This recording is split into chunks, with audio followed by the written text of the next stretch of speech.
And today we're here to talk about kind of a different phase of transition, really focused largely on reintegrating student athletes once their athletic career is done while they're still in college back into university life.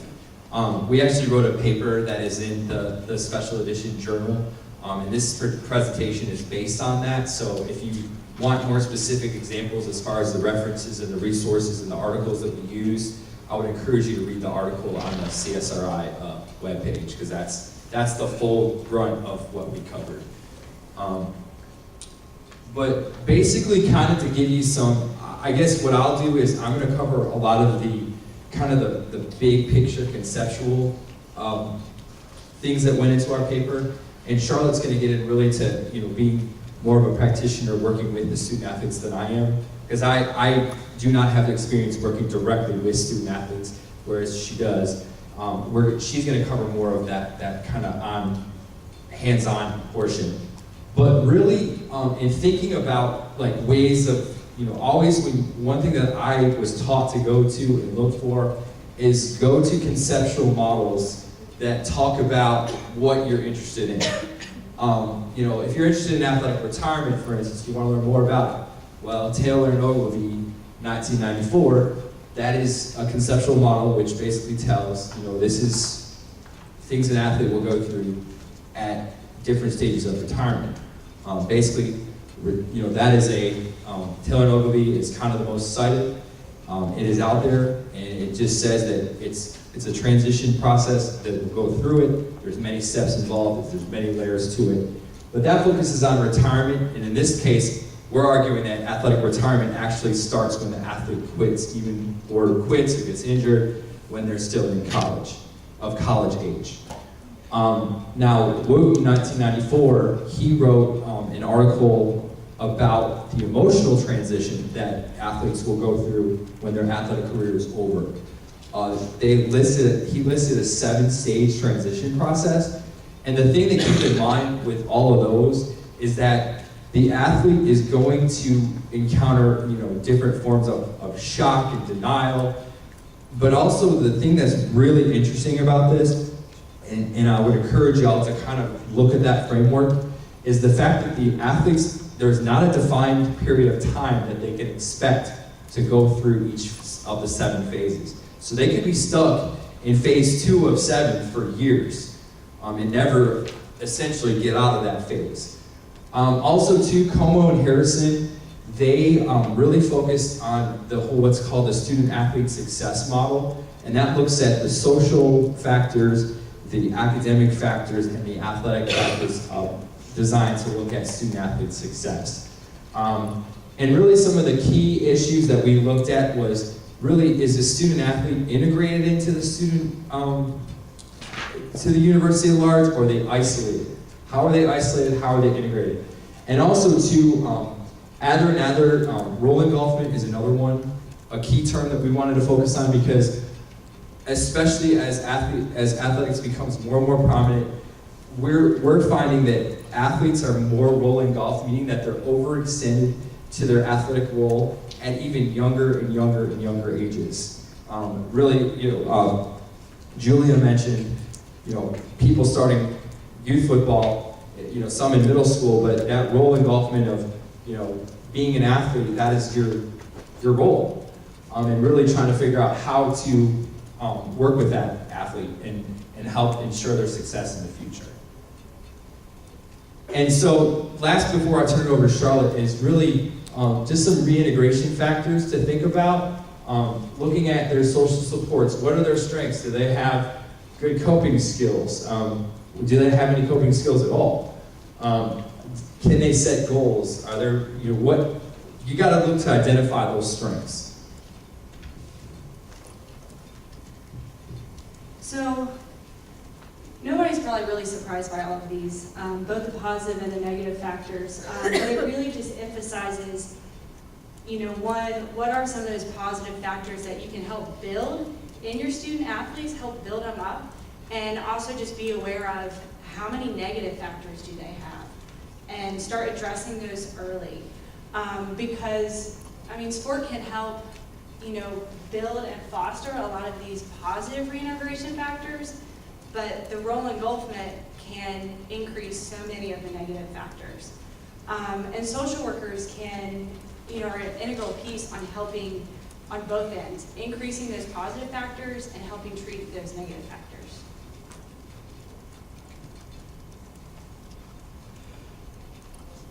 All right, so how do we help them be successful?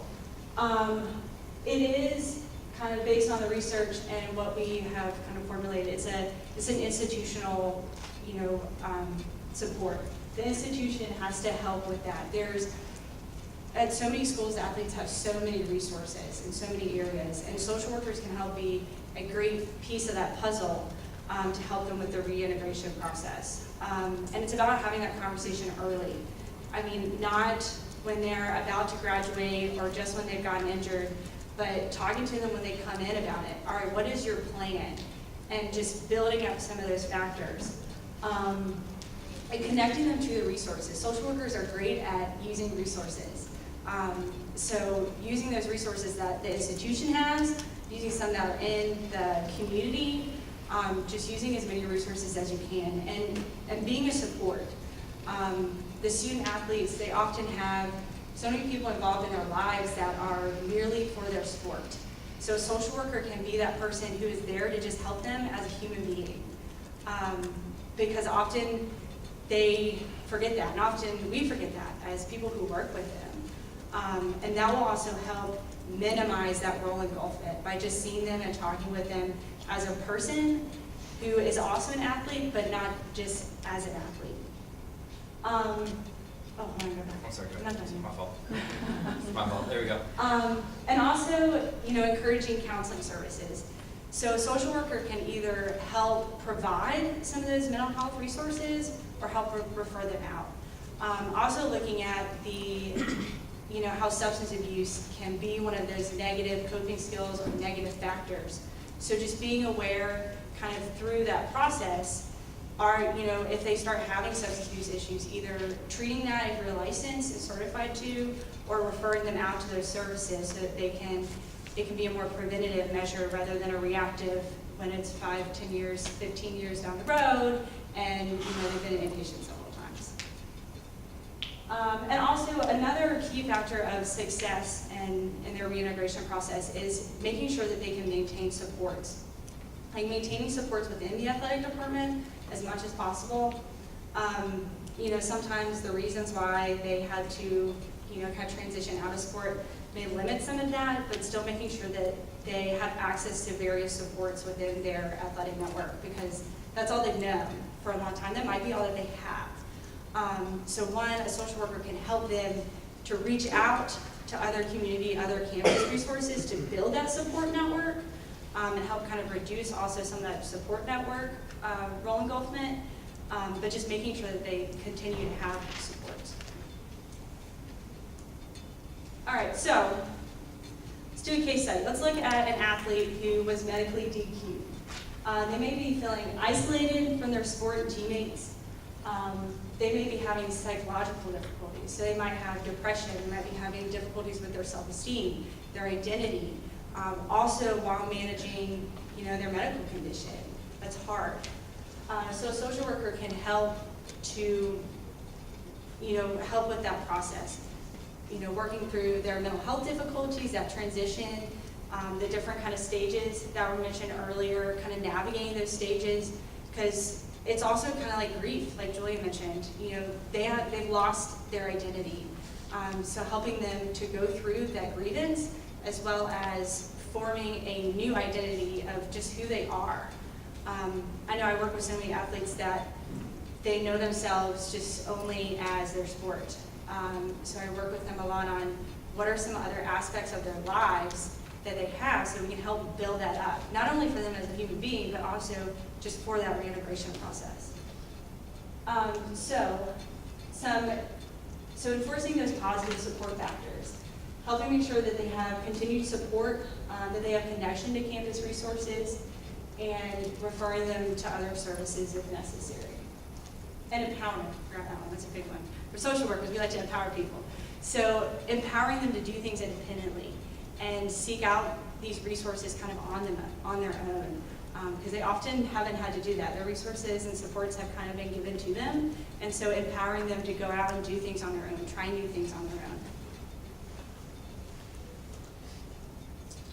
That's it. And this is our reference list from our paper, which you can't really see on this, but all those references are in the paper, and it will give you a really good just kind of foundation in terms of like where to start if you're looking to explore some of these issues. And both, I think one of the things that Charlotte and I didn't really mention is that both of us are former athletes ourselves. I was a Division III cross-country runner at Catholic University, and for me, like that, my team was my family. I mean, I did, you know, I came from a middle-class background, but my team was my family. Like when I first got to school, that was my first group of friends. Like, you know, it was like how I adjusted to college. And I will be the first to say, like, for me, coming into, the reason I quit sports was because I changed my major to social work. So like this has come back full circle for me in a lot of ways. But I think like knowing what I was at a very small school. I was at a very low profile program. But for me personally, it was a really hard transition. And I think that if my experience is a small glimpse of what other people went through, then there's a lot of work that needs to be done, and certainly a need to, and it validates the fact that others will certainly need help and support. Well, and as I mentioned earlier, I mean, there are programs out there, but I think kind of our kind of call to action for social work is finding a program or a module or something, skill set that even small universities can use. Because I know at bigger universities, we have a lot of resources. I mean, at UGA, we are blessed to have so many resources for our athletes, both active and inactive. But I know that most universities don't have that. I know mine didn't. I was at UNCW, and you know, I went through my transition when I was in graduate school and away from everything, and it was hard. And I know, you know, especially in the higher profile sports, the revenue generating sports, they have much bigger transition, you know, than I had. Absolutely. Question? Yes, my question is for you, Charlotte. At your university, have you developed any kind of program that's like a support group for athletes from all different sports where they can come together and talk about their struggle, and that way it kind of decreases the isolation of feeling like I'm the only one going through this? I think that is a great idea. We are a very new program at UGA, so we are working on implementing lots of things, but that is definitely something that's on our radar. It's hard, you know, one of the barriers that athletes have is groups can sometimes be hard to facilitate, especially over, you know, many different sports because their schedules are so different. You know, you may have one sport practicing here, but then people are in class, and I don't know about y'all, but I don't want to be working at 8 o'clock at night, 9 o'clock at night, you know, most days. So that's definitely a barrier that we're working on. My thought in the group was more so about the athlete who was already done. You know, so they're out of the sport, they're either injured or whatever, and they don't have, you know, another place to go. Oh, So okay. maybe the group for those athletes who are done but still at the university. I don't, like, from a medical DQ standpoint, I don't think we have enough right now that need a support group. So we're seeing those people on an individual basis. I hope that we don't have a need for that. But I mean, you know, reintegrating, you know, out of sport is definitely something, you know, that we'll probably look into. Any other questions? Well, thank you, everybody.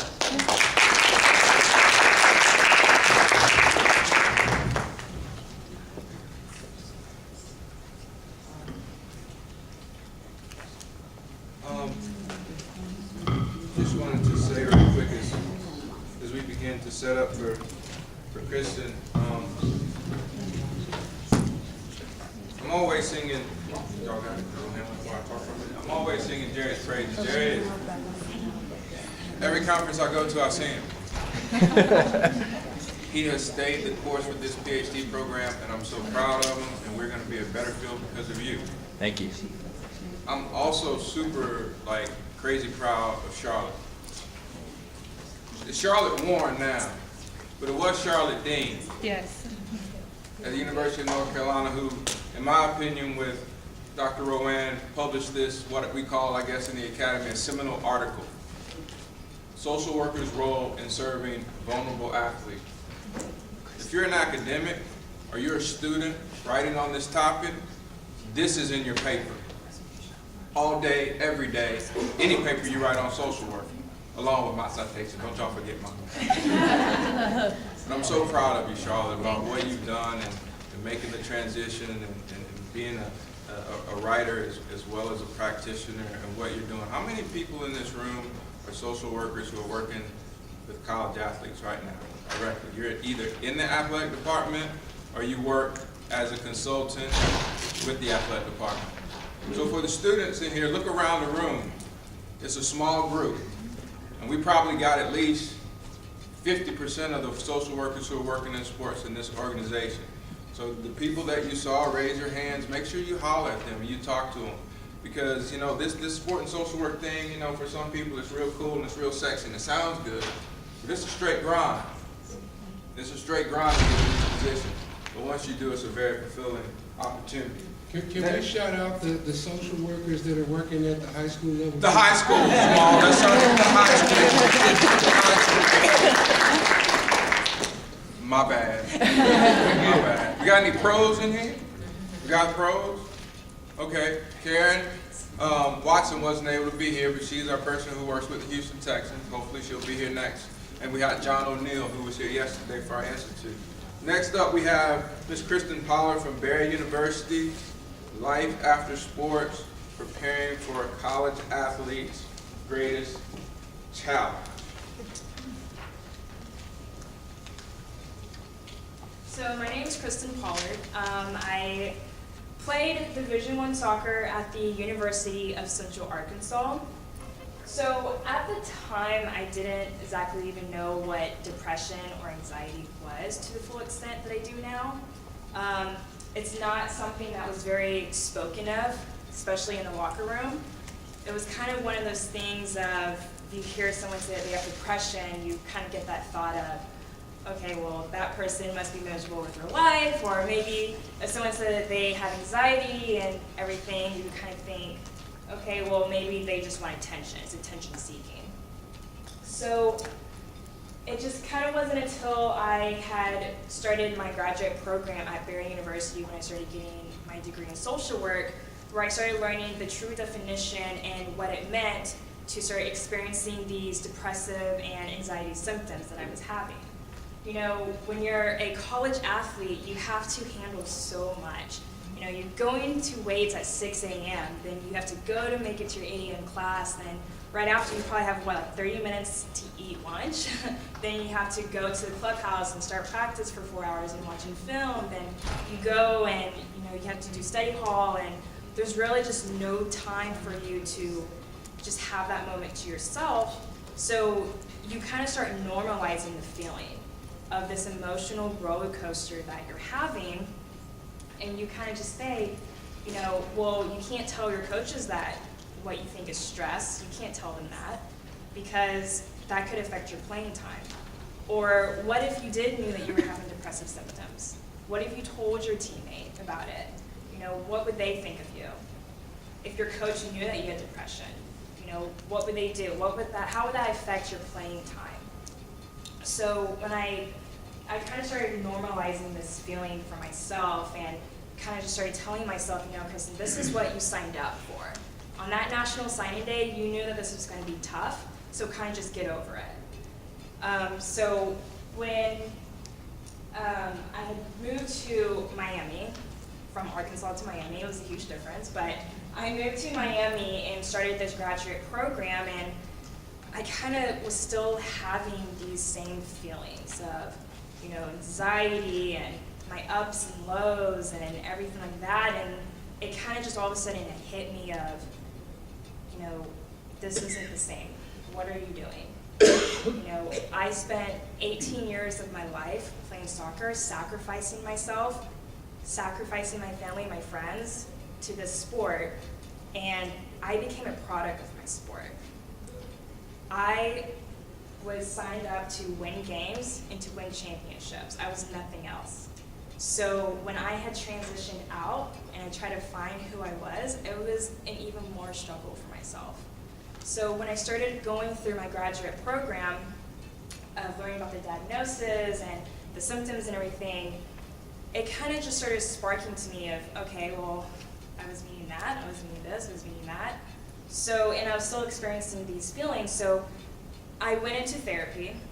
And going into therapy, you know, I started learning more about myself, and what I had realized was this didn't just start after I had finished my sport. This had actually started way before when I was in my sport, of trying to handle the life and handling the balance of just being an athlete and not going to anyone and letting anyone know about what I was struggling with. So I started becoming more intrigued about, you know, how often is this happening?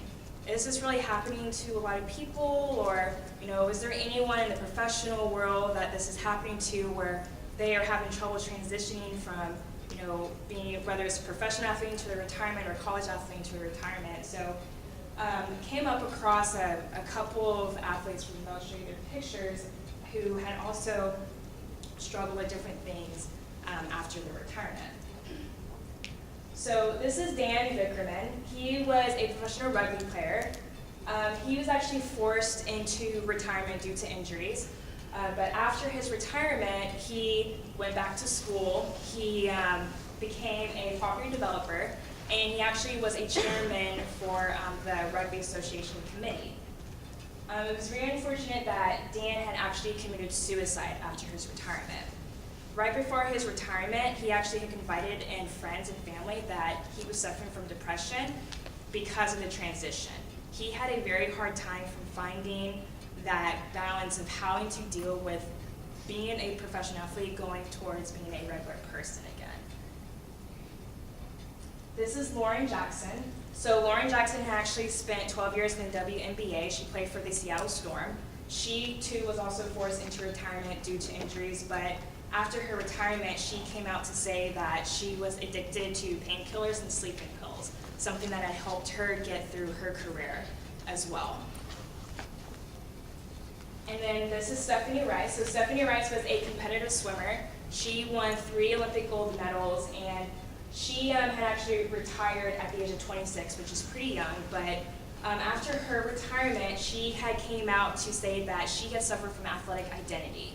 So she had a very hard time trying to find out who she was after she had retired into sports and trying to find that joy again.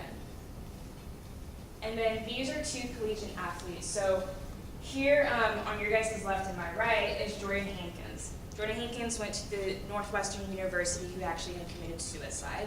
And then here on the other side is that we have Madison Holleran. So Madison Holleran went to the University of Pennsylvania, and she too had committed suicide as well. So I started becoming really intrigued by these athletes, and of course there's a lot more athletes who actually came out about suffering with depression and everything, but I started becoming more intrigued about, you know, why is this happening? You know, from the outside looking in, we see these athletes and we say, okay, they have accomplished careers.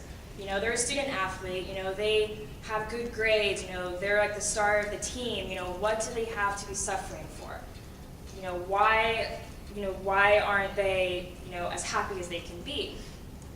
Well, 3 things that I came after doing a lot of research and reading a lot of articles was the athletic identity. So the athletic identity that the athletes tie themselves to, and then the insufficient mental health awareness in the community, even in the schools, and then also the mental health stigma that is still present in the 21st century today.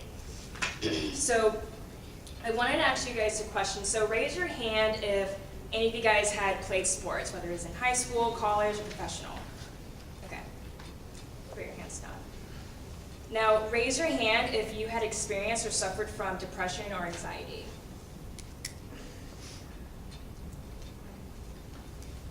Did anyone kind of feel a little bit tension from that question?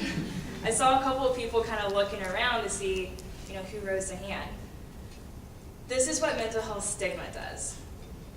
For athletes, what it does is that they don't want to tell anyone about what they're going through because they're afraid of what their teammate's going to say or what their coach is going to say. They feel the tension of being judged.